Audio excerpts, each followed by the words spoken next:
Well, yes, we still continue with our coverage of the ANC's elective conference. Of course, there is this huge issue around the 68 votes or 63 votes that have gone missing. We still don't have a decision as it stands at this moment.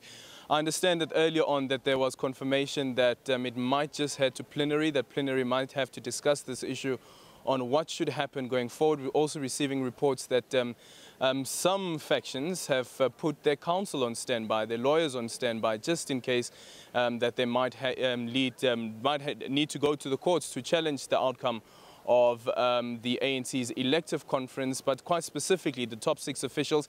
But let me just quickly bring in Snuki Zigalala to discuss quickly about the outcomes of this conference, the top 6 from the Veterans League side. What do you guys make of this outcome?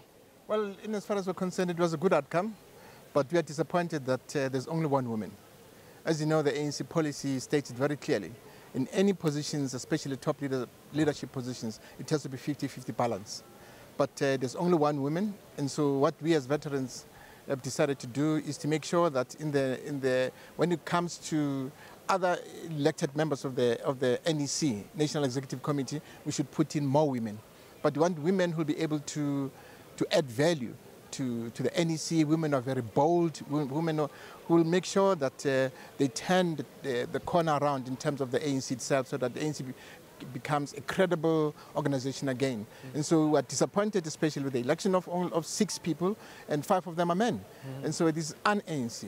But what the delegates have decided. Where could the cracks have been? How? We just don't know. Especially with these elections, women are the biggest losers. Yeah. And so it's really, really unfortunate that this happened. This is not the ANC that we know, and the delegates have decided. But what it shows that there should be more political education amongst our people, so that we elect women in all senior positions, but women will be able to add value to the ANC's constitution. Certainly capable leaders. Even President Jacob Zuma, when he opened this conference, mentioned quite specifically how encouraged he was that there were 3 women who were running for the position to become ANC president, and none of them emerged, not even as deputy president. Yeah, you see, the biggest problem is that as Veterans League, we are pushing for an electoral reform. So that currently, as we can see now, we're going to elect what you call additional members of the NEC. And my ANC leaders, especially coming from the Veterans League, they are saying that we've been given 220 names, and we don't know these people. And so now we have to vote for them to become additional members. And so how do we remember them? Because I've never seen them anyway. We only saw them on TV, and I can't remember who this person was. And so what we are saying is that leaders must be elected by the constituency where they come from, so that the constituency that decide that this is a person who can lead me. Secondly, they must be accountable to their constituencies. That's what is important, so that when they make mistakes and they don't take up issues that are affecting the society where they come from, the society can decide that this is not my leader, I want another leader. We want leaders who are accountable to their constituencies. Just quickly before we get to the issue around electoral reforms, because those are some of the proposals as well in the discussion documents.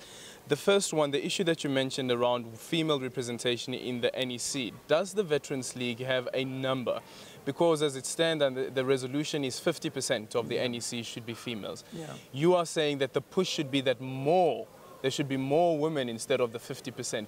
Do you have a target? No, our target is still the ANC target, 50%. And so we're saying that in the coming additional members of the NEC, we should have 50%. We have this is the additional members? The additional members. Okay. And so we should have, make sure that we should have 50 members who are coming from the Women's Veterans League who will represent women within the ANC itself. That's what we're pushing for. Is there space in reforming the electoral process of the party where you could specify and say that in this area we say that there must be more women?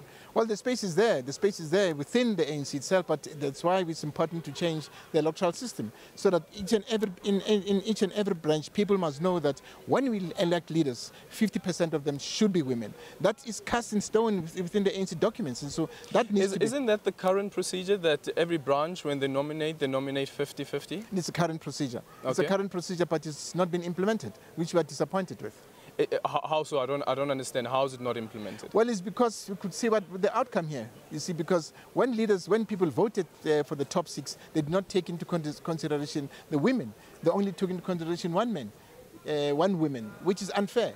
And so what we are saying is that once we have the electoral reform that is going to change, leaders who come from society who are elected by society, they are the ones who will come in as leaders of the ANC. One of the proposals in terms of the electoral reform of the party as well is that what some define as primaries, like the Americans have primaries, that those who want to become leaders of the ANC, that they canvass around the country, they argue, they debate around their manifestos and so forth. Is this something that the Veterans League think might be able to assist the party? No, we don't think so. We don't want to adopt the American system. I think we're happy with our system. The only thing that we are saying that the system that we have, it's not the adequate one.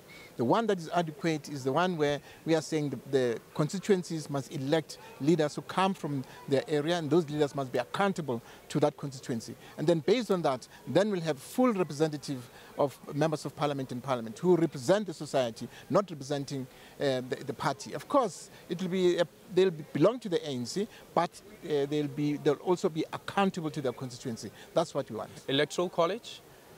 Electoral college, we have not debated it as Veterans League. We have not debated, but we also are looking at it because we need to have more debates and more discussions within the Veterans League's units. One of the proposals by the Eastern Cape was that each member of the ANC must have a vote. So one member, one vote, when it comes to electing party leaders, including the NEC as well. Is this a way that the Veterans League think that might deal with the issue of vote buying, vote rigging and so forth? Yeah, that we truly support, because as we have seen that most of the people are coming from Mpumalanga, they said they were given pocket money so that they can vote accordingly and so that they should not be bribed. That's what it was said. Some of them, we saw them on TV. We're saying that's unacceptable. Now, if we have one man, one vote, that will definitely discourage people from taking bribes or from taking money from those leaders who want to get to be in higher positions. We think that will be the only thing that will sort out this mess. But have these allegations ever been tested? These allegations of vote buying? No, well, no one has been arrested. And that's the strange thing, because every year the ANC raises the same issue, that there's vote buying, there's vote rigging, but more specifically that there are cars that would come to the conference and there'll be money bags, but nobody has ever been arrested and nobody has ever been taken to task with regards to this?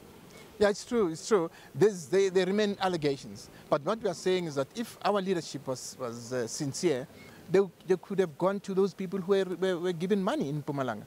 They showed money, they said we're giving money as pocket money, so that we are not bought when we come to the conference. That's unacceptable. And so I think the ANC leadership must investigate those allegations and take action. What's the role of the NDC in this one? The National Disciplinary Committee, well, when allegations like this come to the fore? They have to investigate whether this is true or not. And so that's their role, but it should happen while the conference is still on. But after the conference, it won't be suitable to do that. In 2012, the ANC in Mangaung adopted that there should be the Integrity Committee. The Integrity Committee has been set up, but doesn't seem to be doing as well as it was supposed to have done. The biggest problem with the Integrity Committee is that it does not have teeth and it does not have resources. And number one, of course, it reports directly to the NEC. And we as veterans had a discussion yesterday about how we can reinforce the Integrity Commission and make it to be respected by everybody. Because integrity, and also that decisions of the Integrity Committee are final. They cannot be argued by anybody. And so that's our recommendation. And so as Veterans League, we want an integrity committee that is independent, that is well-resourced, and its decisions should be final. But the NGC already took that decision, didn't it? Well, we want that to be implemented, because some of members of the integrity committee were telling us that some of the leaders said, I'm not going to listen to what you say. And so they packed and left. It's even in the organizational report of the SG, or the former SG now, Gwede Mantashe, where he mentioned that I think there were about 12 or 13 cases, but of those cases, at least 3 comrades did not adhere to the decision that has been taken by the Integrity Committee. In that case, what must then happen? Well, you see, we need a very, very strong NEC. We need an NEC that is not full of people who are employed by the state. because then there's patronage. That is why we as Veterans League are saying 60% of members of the NEC should not be employed by the state, because the person who has employed you, immediately when you oppose him in the meetings of the NEC, he'll take bread out of your mouth. And so we are saying members of the who are members of the NEC should not be full-time functionaries of government. One of the other proposals with regards to the Integrity Committee was that it should be a constitutional body, meaning that... It is a constitutional body. That, well, it's not in the constitution of the ANC. So it has to be put in the constitution. It has to be put in the constitution yes, of the... Yeah, and the proposal was that the members of the Integrity Committee should be elected at conference instead of being appointed by the NEC, because there has been a feeling that the NEC tends to interfere with the work of the Integrity Committee. Well, that's a proposal that is on the table. We'll see exactly what the conference comes out with. Do you think that would work? If they get elected... Because you might just get an outcome like this, for instance. You might just get an outcome where it is slate again. Yeah. It's another body that could be subjected to a slate politics. Yeah, let's debate it. Well, let's discuss it. But I think it will be impossible for it to be elected by conference. When it's appointed by members of the NEC, because you're appointing elders of the ANC, you know, it's not anybody. Appointing elders of the ANC, people who have got more than 50 years of unbroken service to the ANC, and people who have over 60 years of age, people who have got nothing to lose. And so those are people who are credible and who can be able to take any leader to task who undermines There are some cynics in the former ANC. If you were to speak to them right now and say that they are veterans of the party who would be leading, for instance, the Integrity Committee, and they'd say that if you look at what happened with the 101 formation, it's quite clear that even the veterans within the party have their own feelings and say when it comes to the leadership of the president. Some have called for the president to resign. So are they really impartial? Can you really expect them to be impartial? No, they have to be impartial. You have a person like Mendim Smang, he's very impartial. We have Yvonne Mutien, she's very impartial. And if you talk about stalwarts, 101 stalwarts, they are very impartial. The only thing that 101 stalwarts came about, it was because the ANC leadership that is in there, they were afraid to take our president head on. And the NEC was too powerful. That is why there was what we call gatekeeping within the ANC. Now that the Veterans League has been formed, and all members of the 101 have now to become members of the Veterans League, because you can't fight the ANC from outside.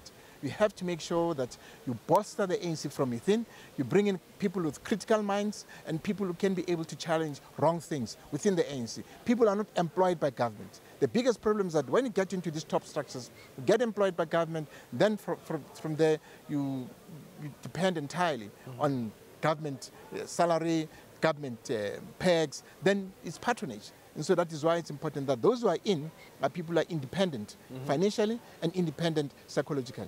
Should this conference also discuss the powers of the NEC?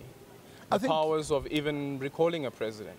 Should the NEC have that power? The NEC does have that power. But should it? No, but why should you see the biggest problem we have with our own organization, it has got the best policies. But the biggest problem that we have again is that these policies are not implemented. We have the best policies in the whole world. Everything that we discussed here at this conference was discussed before. But when it comes to implementation, it's zilch. Tell you why I asked this question. Because let's say a couple of months ago, if you had spoken to Gwede Mantashe about the recall of President Jacob Zuma, he would have made the argument that it was much better, or easier rather, to let go of Thabo Mbeki at the time, back in 2008, because Thabo Mbeki was just the president of the country. The difference with President Jacob Zuma was that President Jacob Zuma was not just the president of the country, but the president of the ANC. And that's the reason that I asked that whether the NEC should have the power to recall a sitting president of the party. You see, the ANC, NEC can recall, because the president of the ANC now is the president of the country. Now, immediately, if you are saying you're recalling the president of the ANC, you recall him. And then from there, he's no longer president of the ANC, he's the president of the country. Now, when he's the president of the country, then because he represents the party interest in government, then you can recall him as the president of the country. No, so I don't buy that argument from Gwede at all. Just in closing very quickly, the issue around the 68 votes, the 63 votes, does the Veterans League have any take on it? What should happen now? Should there be a rerun of the votes or recount? Well, what we did as Veterans League, we discussed this matter this morning, and we went to the Electoral Commission, Cindy Sompenyana, we asked him exactly what is happening, and then he said to us this morning that the steering committee is dealing with it. And so he has left it up to the steering committee. The steering committee will brief us later on, because what we said, we don't want this conference to collapse. We don't want to disappoint society, and we want to come out, ANC to come out very strong, and the country to be strong. Because what is important for us is that when the ANC is strong, the country will be strong, unemployment will be reduced, better education will be there for our kids, and at the same time, you'll have a very strong economy. Our economy is in a terrible situation, and so we want a very, very strong ANC to come out of here. We don't want this conference to collapse at all. Well, the strength of the ANC will certainly be tested once that steering committee has come to a decision. And as I've indicated before, that the steering committee is expected to present the outcome at the plenary, which is expected to be run about, I guess, 6 o'clock at this point. Earlier on, we were told it's going to be 5 o'clock, but as it stands, things have not got underway. But we'll have to wait and see what the outcome of that decision is, and what will the way forward be for the ANC with regards to this issue around the 63, the 68 votes. It's back to you, Alicia.